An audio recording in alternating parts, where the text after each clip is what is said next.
All right, so we are going to talk about the next movie that we watched this past weekend. It was a well-received movie because I didn't know how big of a movie release it was going to be until my dad said he was thinking about going to watch it, and I was like, "Wow, this movie has gotten around for sure." But yeah, I think obviously Kevin Hart, the well-known actor alongside Bryan Cranston, an interesting partnership with Nicole Kidman in the movie The Upside that recently came out that we just saw. Like I said, an interesting movie where a quadriplegic man is looking for assistance, which we don't get until a little bit after the movie starts. And Kevin Hart, a struggling father that just recently got out of prison and is looking to put his life back together, and he stumbles upon this job in the lobby and becomes the new caretaker of Bryan Cranston's character, who is escaping my name. What was the name of the character? I don't remember either. Peter. Yes. And Peter, then there's like a French kind of last name. Yeah. Who is a really wealthy book writer slash business man that.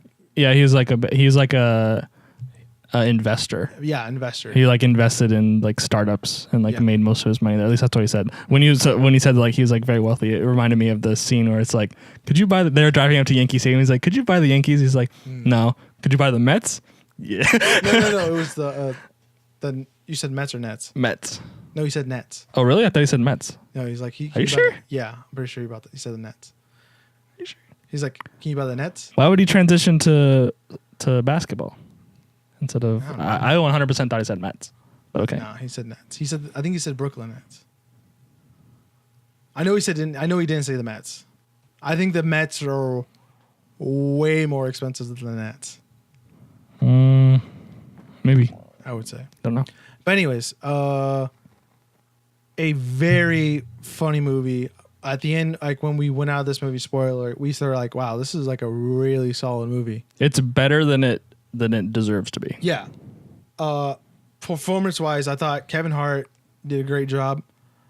He came in with his comedic moments right on time. And I want to say every single moment hit me, or every single one of his little tries at laughter hit me every time. Bryan Cranston, very underrated comedic actor, honestly. Just his time, I just remember his time on Malcolm in the Middle, just the funny dad. But him coming in when he needed to come in, basically, I would have said he's not like a guy that's like loud or real physical kind of actor. Like Philip Lacoste is his name. Philip. Okay. He's like he has like actual range in his like comedic acting. I feel he's not like one dimensional kind of guy. In this movie, obviously, he can be very active because he can't move he can only move anything. Right. Yeah. But the way he played off his facial expressions and stuff were like perfect. Nicole Kidman, she was like kind of like the weird girl. I thought it was an unusual role for her. Yeah. Not that she was bad. I just didn't think that her role allowed her to stand out at all. I think that, I don't know. I guess I'm on the fence. I think that there are definitely scenes where she especially the scenes where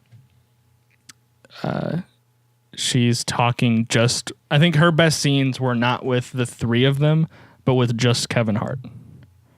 Like where he's like pushing her on like if there's a romantic relationship there and stuff like that. Yeah, I think those were her better scenes, or like when she was like the strike one, strike two, strike three, like those things, that sort of thing. But like when all three of them were together, I don't think those were Nicole Kidman's best moments in this film. Yeah, like when she tells him, "Oh yeah, this is like," he's like, "I need a Metro card, unlimited." And then she's like, "No, you're leaving here, bitch." And he goes and like she shows him the room and he like lays down and he's like falls asleep.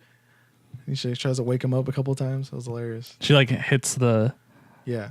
wall like really softly or whatever, and then like louder. Yeah. Their moments together were probably her best. Her best moments. Her best moments. But yeah, I like him and Bryan Cranston together. I didn't think that was like a thought in my head. Like, oh, they would be a good comedy duo, but they were. Mm-hmm. I hope they never do another movie ever again like this, where they're both the leading actors, because I feel like this is like this is their movie together. I don't want them to ever do anything together because you don't want them to run it into the ground. You just want to have like one nice thing. Yeah, one night stand right there. But what was I gonna say? This movie had a good feel. I was talking to my stepdad Jason. I was like, it felt like I was watching like an '80s movie where they put two actors together and like they're like, fuck it, let's make a comedy movie, and it worked. Like Trains, Planes, and Automobiles. Have you ever seen Twins? It's a movie called Twins. Yeah. I don't think it's as good as Danny DeVito and Arnold Schwarzenegger. Mm. But I felt like it was like well, it wasn't similar characters as Trains, Planes, and Automobiles, but I felt like you had highs and lows between their relationship, and at the end it was like they it was like a good solid like friendship kind of in a way. Same thing with like Green Book, like how that worked together. I think that this movie actually it just felt good. In some ways, like it obviously has excellent comedic moments, like especially with Bryan Cranston and Kevin Hart. I think what worked for me is that it wasn't. I would not describe myself as a Kevin Hart fan, because I think that a lot of what he does, like the over the top, like what his roles with Dwayne Johnson and like the CIA or not CIA, criminal intelligence and Jumanji, stuff like that. Like the over the top Kevin Hart like turns me off. And he was nowhere to be found in this movie at all. Right. So like it was like very. The only time he was ever like that was when they were gliding. Yeah. That was it. Yeah. That was where he was like, this is me, relax. Yeah. So like that was like the only time he ever got like at that level. So like Kevin Hart was like very like his energy was like focused in small bursts, and like it was very controlled, like but like the humor was still there 100%. And like the comedic timing with him and Bryan Cranston was great, stuff like that. So like that's why I enjoyed this movie more than I thought I did specifically.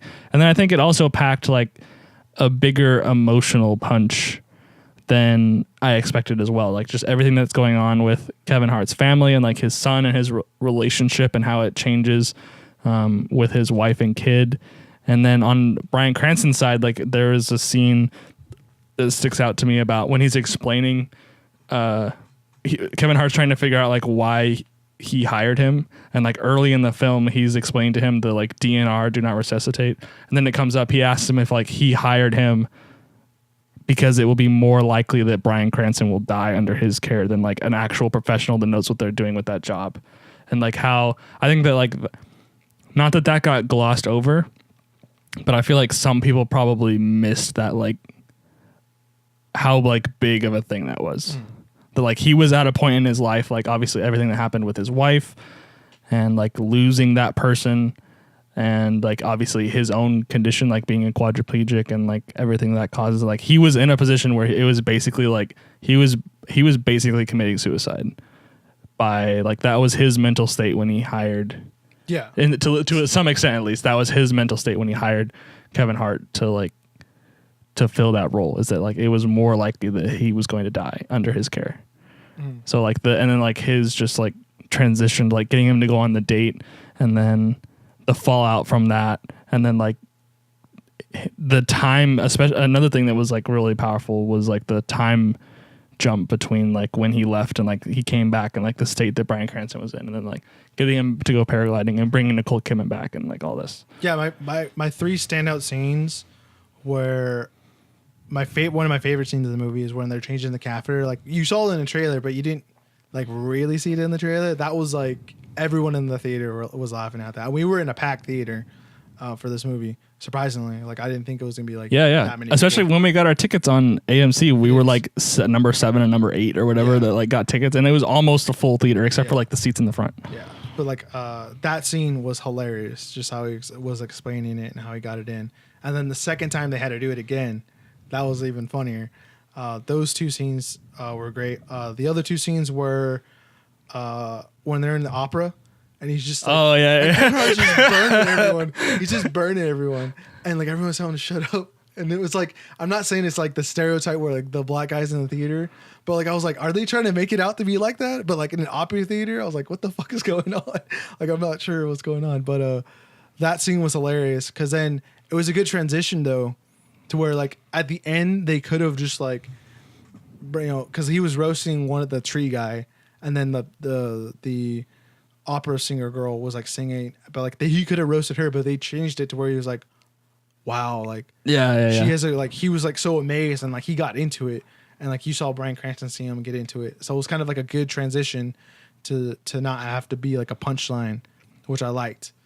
And then the other scene that I really enjoyed, that I was like, not that I'm like surprised that Kevin Hart did it or was able to do it, but was when he gave the book back. Like his son was like, "Here's your book, sir," and then like that, and then how he was like trying to explain to like try to get out of it in a way, and how not that like what I was expecting, like, oh, you're fired or whatnot. That was the like third strike or whatever. But like how Bryan Cranston kind of explained to it, and like you could see in like Kevin Hart's face how embarrassed he was because how he told him about the book with his wife and how much it meant to him. Right. Yeah. And like that the whole time he was trying to get it back and he was trying to explain himself. That was like a really good scene that actually was pretty well acted, I thought. Yeah. I think the scene, some like quick ones I think were when he sells Kevin Hart's painting and like gives him the check, and he's like they're in the restaurant or whatever, and he hands him the check and he's like, no. And they, yeah.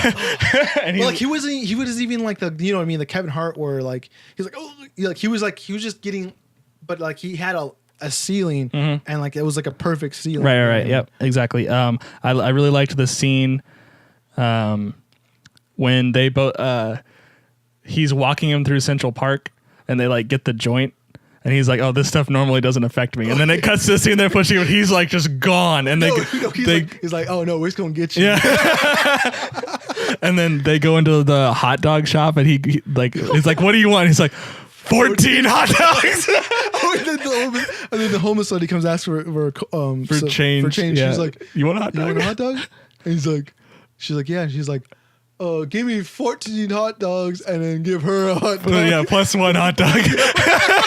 Yeah, it's like that scene was really good. And then I think what actually kind of surprised me, I guess, what I think is one of my favorite scenes is that this film opens with a scene and then it goes back to the like beginning of the story. Yeah. And I think what my favorite scene became actually was that opening scene, and then like when you get back to that point, because the opening scene, your mindset as like the viewer is basically just what you've seen in the trailers. And so like you think of like kind of their relationship or whatever, and he like fakes the seizure or whatnot, and so like it's funny, but it doesn't have it has a much greater impact later, because when you get to that point again, you realize like where they are in their relationship, and like they're actually like sitting in that car like basically hating each other, and like Bryan Cranston like wanting to die basically, like he's not eating, he's not like, and Kevin Hart had not been working with him for like months at that point, stuff like that. So like that completely changed that scene for me, like the added context, like when you get back to that later in the film. Yeah. For me, this movie is going to stick out because I remember a lot of parts and it was really funny. But I think I always like my favorite top 5 movies. There's always like one comedy movie in there. This one's going to stick out probably throughout the year. I don't know what other comedy movie is going to knock that one out. But right now, as of 2019, this is like my favorite movie that's come out. So I think easy. I would agree with that. I think that, and it might stay up until probably Endgame for me. Yeah, I think that this movie for me will be like the game night of last year, where like like game night. Yeah. Okay. Do you like game night? I was good. I didn't think it was like I thought it was like top movie. That movie was just, I put it in the same category. It was like it was much better than it deserved to be. Okay. I'm not gonna. I'm okay. Okay, I'm just saying. I think this will be the comedy for the year, like you were saying. Yeah. Like for me, last year that was game. For me, last year that was game night. And we won't know about any other comedy movies until those trailers pop up. And there was nothing in like the beginning trailers that this movie showed us. I was like, man, there's gonna be a lot of dick movies this year, dude. All the trailers. Did you know? I actually did not know this. This movie was Harvey Weinstein. film. This was actually shot like a couple years ago, Oh, okay. and it was Harvey Weinstein's production team. So they've been holding on it. And they when all the stuff came out about Harvey Weinstein, they shelved it, and then the license it was sold to another company. They didn't do anything with it, and then it was sold to the company that put this out, and they released it. Okay, interesting. Yeah, I didn't know that. I would hope that this movie can stay in the minds of people to where the Golden Globes come back, and I think like Bryan Cranston and Kevin Hart deserve a nomination for this. Honestly, for me. That's how much I like this movie. I think its trouble. I have so much respect for this movie. Sorry. Its trouble is gonna be like which one of them is the lead actor. Yeah. Or Well, like, Kevin Hart. are they gonna? It's Kevin Hart. It's Kevin Hart. Okay. It starts So then with you him. would put Cranston in supporting. Yeah, he would have to be. Okay. Because you get like what happened. We haven't seen The Favorite yet, but like I'm sure we will shortly. But like they both Rachel Weisz and Emma Stone were like stuck in the same supporting actress role. So like they like took votes from each other. Sort of thing. So like, hopefully that doesn't happen if it was to come back around. I think it'll struggle though because it released so early in the year. Because there's only like 3 characters in this movie when you think about it. You can't really count Bryan Cranston's like love interest on the letters or his ex-wife or his dead wife because they weren't really in the movie. Yeah. So it's like Nicole Kidman, Kevin Hart, and Bryan Cranston. And then the other helpers around. That's really all it is. But they didn't have like big moments. That was another like.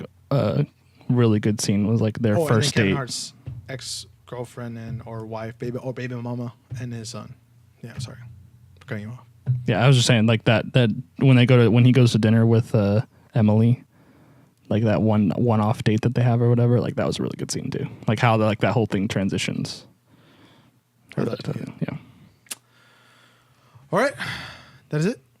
Yeah. Sorry for spoiling this movie for you, but. If you are on the fence of watching it, go watch it. It's really good. I would definitely recommend it. But yeah, let us know in the comments down below what you liked about it, what you didn't like about it. Also, let me know if I'm crazy enough to what my statement said about I hope this movie gets some Golden Globes nominations by the end of the year. But yeah, let us know. And is that it?